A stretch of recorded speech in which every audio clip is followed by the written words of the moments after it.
Hey, y'all, did y'all miss us? Because we sure missed you. Look, watch, like, and subscribe to our channel at Sister Sis 1988, as well as follow us on all our social media platforms at Sister Sis 1988. So we're going to turn it over. We've heard from Mr. Jay Washington, the husband. Now we're going to hear from Miss Tiffany Washington, the wife. Okay. Beautiful soul, beautiful soul. Fell in love with her when I first met her. Like I say, nothing about her is fake. So I'm going to turn it over to her, ask her a few questions. Okay, Miss Tiffany.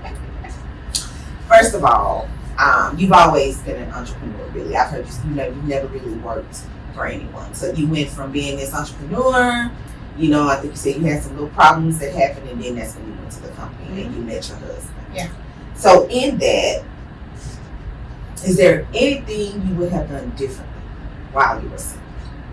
Anything that I would have done differently while I was single, I would have prepared myself more for the woman and wife that I was trying to become in the future.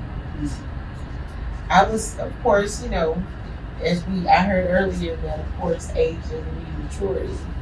This is true, but you can be young and still be responsible. And a lot of things that I did in my younger life, so the turn up was real. Okay. Ain't nothing wrong with that. You was young, you was single. I was young, I was single, but I would have turned it down a little bit. You know what I mean? Especially now, I think that the culture and people in general have woke up, right? And it's more entrepreneurs and things like that that rose up, especially since the pandemic. Right. But going backwards, I was an entrepreneur way before then at an age of 21. I would have lined my ducks up versus splurging and things like that. Oh, I see. Would have prepared myself, made sure my credit was intact, things like that, and I would not have ended up in such predicaments as such.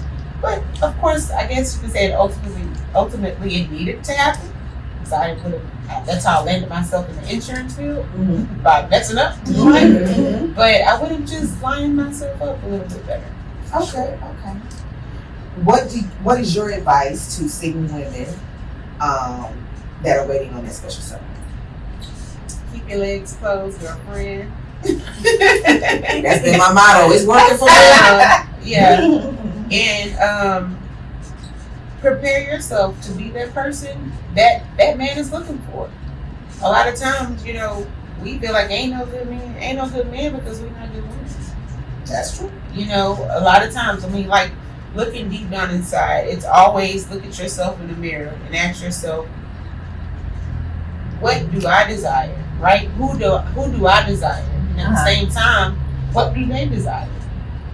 There's this saying, or it's just a thought that you do unto others as you want to be done. At the same time, it goes in the same light as if you're looking to be or looking for a certain person, you need to make sure that you're that person they're looking for.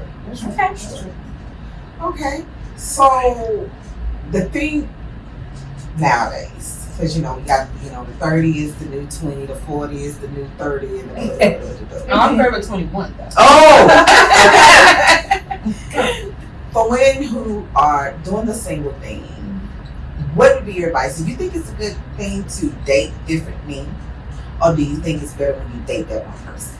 What's your advice on that? Or what's your opinion on that? My opinion is, if you're not looking to settle down, then it's okay to date whomever you choose, because you have to know what you want. There's a lot of people that the first person they get in a relationship with, that's their man. That's the person they think. But you don't even know if that's the personality trait that suits you best. You don't know the person. You don't even know the person. Yeah, you don't know them. You're just looking at, I want to be in a relationship, and I want to have this title, so I'm running with it. But it's like, do you even know that person? Do they even know you? Have you snatched that wig off? And they see you with the bonnet on. Okay. No, not even the bonnet. The Meek Mill braids on the wig. That's true.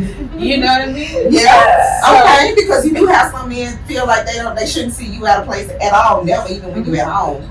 But the reason I'm asking that, and I'm going into, I use the word a lot, thirsty. Women move quick. They will meet a guy, date a guy, talk to them a little bit through text or through social media or whatever, and you look up and they're living together. No. What is your opinion about being thirsty? What to you? What is thirsty? Thirsty to me, number one, you know how like y'all been together since 4 years old, so I'm sure y'all didn't experience little boy crazy stages, right? The funny thing is that there's still women, grown women, 20 plus, 30 plus, 40 plus, 50 plus, 60 plus, 70 plus, 70 that are still boy and men crazy. They are. Yes. It's so funny to me. And even with, it's not even men of their same age group, even with the cougars. Yeah, the cougars are and vice versa, you know, and young getting older, you know, young women getting older men. But people just became all over the place. Okay. So we talked about that term with another group of ladies that I was with, and they don't like the term. To me, in my opinion, you don't like the term because you feel like the thirst. That you're thirsty. But I use that term because there's so much going on with young ladies. You're hearing about so much bad things happening to them. I'm not gonna say those words for you two, but bad things happening. Families not seeing them ever again, and things like that. And so it's like take your time. I don't understand why they just don't want to take your time. Take the time to see if you really like them. You see what I'm saying? Yeah. See if you got a Ted Bundy. And it's a thing about this online dating. Everybody talks about the online dating, right?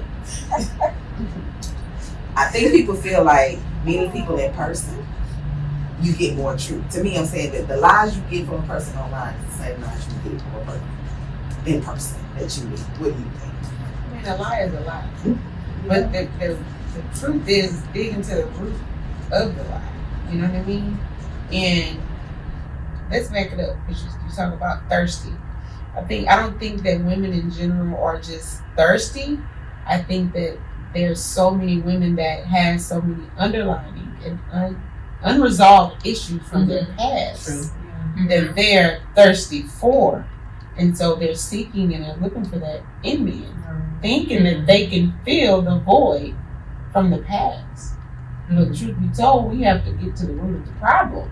You have to do it on your own. You gotta get to the root of the problem of what it is that you're missing. And then a lot of times that end up, you know, giving you your answer as to why you feel that you have to be thirsty. Mm-hmm. You didn't have that in the father figure. You know what I mean? You lack and you have that issue. So now you desire a man so bad because you feel like you'll be complete, but you will never be complete until you're complete within yourself. Complete within. You know what I mean? Okay. For sure. So what would you say back to both groups too? Young women that are entrepreneurs seeking that special someone, and then older women, middle-aged women, single, entrepreneur looking for that special someone. What I say to them, girl, do your thing, you know.